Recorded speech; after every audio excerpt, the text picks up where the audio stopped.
Halo bos, selamat pagi saya Mr. Pang. Hari ini kita kedai ada tapak yang kereta ni. Okey, ini kereta untuk yang bisnes lah, berniaga. Tahun 2013 Nissan Urban Van 3.0 manual. Lepas tu kereta ni diesel lah. Kereta ni diesel. Panel van panel van bukan window. Ada punya window kasih modified panel ke, panel modified. Tapi ini grand sana tulis panel van manual. Okey, Android player memang ada lah. Aircon ada sejuk tapi kurang sejuk. Lepas tu tinta ada lah. Kita baru buka aja, siap bus pakom. Okey, belakang macam ni. Banyak luas lah. Belakang banyak luas.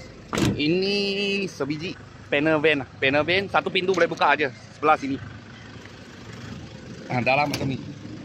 Banyak luas. Boleh letak tilam, tidur dalam. Okey, sini boleh buka. Sana tak boleh ya. Belakang sana pun boleh buka juga. Okey, boleh bawa banyak barang untuk yang tak boleh kena hujan lah, tak boleh kena panas. Tahun 2013 Nissan Urban Van 3.0 manual. Diesel ini pakai diesel punya. Harga jual 27,800. Kalau bos-bos dan kawan-kawan saya peminat, boleh kontak kita lah. Kita tapak yang satu untuk customer trade-in punya. Kalau ada apa murah-murah kita, saya akan video lagi. Thank you bos, thank you.